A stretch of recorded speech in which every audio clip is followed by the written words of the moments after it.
let's move on to more stuff related to the assassin, because he was very pro Antifa, even though people claim he wasn't. That's why. And somebody that says anti-fascist is pro Antifa.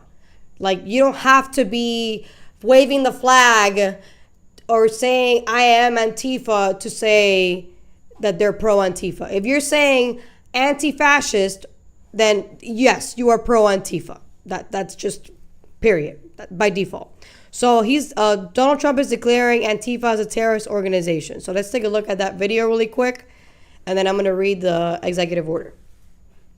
Questions, if I may, on the horrific murder of Charlie Kirk. Government and local officials said that Antifa inscriptions were engraved in these bullet casings that killed Charlie Kirk. It appears to be a trend, especially after what we saw in the Annunciation Church shooting, Catholic Church shooting. Additionally, Stephen Miller recently commented on the rise in this kind of violence, saying there is a domestic terrorist movement growing in this country. The president is designating Antifa as a domestic terrorist organization. I'm wondering, what is the approach to holding these people accountable, just to ensure that violence like this just is eradicated moving forward? Sure. Well, Antifa is going to be designated a domestic terrorist organization. The president intends to sign that executive order very soon as it's drafted, as soon as today, later this afternoon. And this is something the president campaigned on, because we have seen a rise in violence perpetuated by Antifa radical people across this country who subscribe to this group. And unfortunately, it's gone widely uncovered by many in the legacy media. It also went completely ignored by the previous administration. Not anymore. Not only, as you mentioned, were the bullet casings subscribed with Antifa mottos, if you will, in the heinous assassination of Charlie, but there have also been more examples than I could read off for you here in this briefing room today of violence from Antifa. I will just read a few. In July 2025, several members of an Antifa cell ambushed and opened fire on officers at an ICE facility in Alvarado, Texas, shooting one officer in the neck. Also in July 2025, 3 Antifa members were charged with assaulting a police officer during a violent riot outside an ICE facility in Portland, which for weeks prior had been under siege from the local Antifa terror cell. In February 2024, a transgender Antifa terrorist detonated an explosive device outside of the office of the Republican Attorney General of Alabama. In July 2023, Antifa members linked to abortionist group Jane's Revenge firebombed pro-life facilities and vandalized churches. In January 2022, a suspected Antifa member was arrested for bringing a pipe bomb to a pro-Trump event. In January 2021, an Antifa supporter threatened to shoot police officers and Trump supporters outside of the Florida State Capitol building. Again, I could continue to list many more examples for those in the... They're insane. Cool. All right, so designating Antifa as a domestic terrorist organization. Okay, so Section 1. I'm only going to read Section 1. Antifa is a terrorist threat. Antifa is a militarist, anarchist enterprise that explicitly calls for the overthrow of the United States government, law enforcement authorities, and our system of law. It uses illegal means to organize and execute a campaign of violence and terrorism nationwide to accomplish these goals. This campaign involves coordinated efforts to obstruct enforcement of federal laws through armed standoffs with law enforcement, organized riots, violent assaults on immigration and custom enforcement and other law enforcement officers, and routine doxing of other threats against political figures and activists.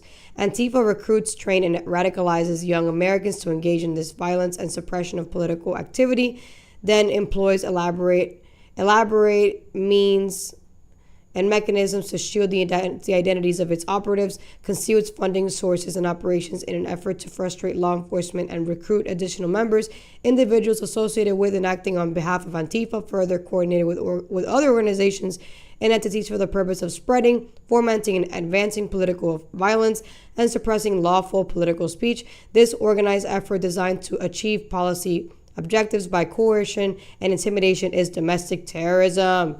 All right, so this is what I think they're going to do.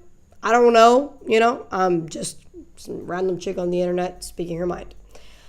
So there is no actual Antifa organization, and the leftists are very aware of that. I had somebody tell me recently, like, oh, but Antifa's not an organization, it's an ideology. Yes, it is an idea, but this idea is creating violence, and it's creating property damages, and it's hurting people. So just because it's an idea does not mean it's not a threatening idea. So because it's not an actual organization like ISIS, for example, or like the cartels, you can't actually go after it as if it's a domestic terrorist organization, because it's not. It's an idea, and that's how they get away with what they're getting away with. So what you can do is tell the tech companies, all right, well, anybody who is claiming they are Antifa, you got to give me their information. I know that's like, whoa, that's fascist, but it's like, hey, the problem here is the Biden-Harris administration already did this. And they didn't do it to make streets safer. They did it to censor people. So you already opened that door when you did that. So now they're going to do the same thing. And their reason is actually more reasonable.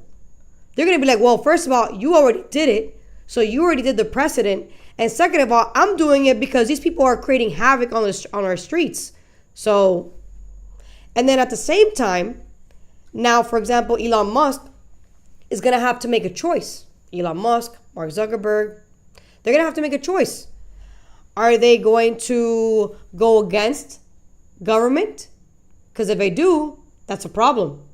Because then they're going to have to get questioned by the government, and nobody wants that. Nobody in any corporation wants to get questioned by government. That's why they just say, all right, what do you want me to do? All right, fine, I'll do it. And then they complain about it later, like Mark Zuckerberg did. He complained about it later. After Biden was already out of the office, he was like, oh, he made me do it. He could have not done it.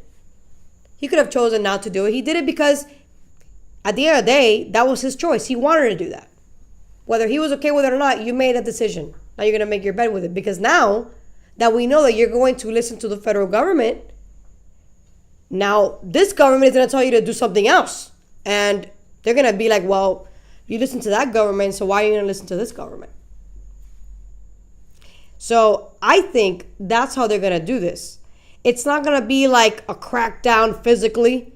It's going to be a crackdown digitally. People will say, well, that's against the First Amendment. Is it? If you're inciting direct violence against a group of people or against independent people, that goes beyond the First Amendment. Because you're inciting actual violence and death threats to people. So I think that I don't have a problem with this if it's only going to target digital platforms and say, hey, this is what I need you to do. Anybody that's going to claim that they're Antifa, you need to give me their information, or you can figure out an algorithm that suppresses their information, or you like suspend their account for a week or whatever. I don't know what you're going to do, but they need to be held accountable. They cannot be spreading this like pro-hate, pro-violence on the internet. Because if they're allowed to do it on the internet, they're going to think they can do it in physical form. So I think that's what this is going to be about. Again, I don't know. I can be wrong. I can be totally wrong. I can be super like naive about this. For all I know, it could be what the Democrats are assuming it's going to be, which is going to be like a crackdown physically. I don't see that happening. It's because it's just dumb, I'm not saying the Democrats are dumb. I'm just saying it's dumb to assume that he will want to make this hardcore crackdown to make people hate him on all sides, So, because at the end of the day, this guy likes to be liked. He cares about that type of stuff. So I think this is just gonna be, hey, Elon Musk, Mark Zuckerberg, whoever else, Silicon Valley, this is what I need you to do. So figure out a way to make this happen. Capiche? Capiche. But again, who knows? You let me know what you think in the comments.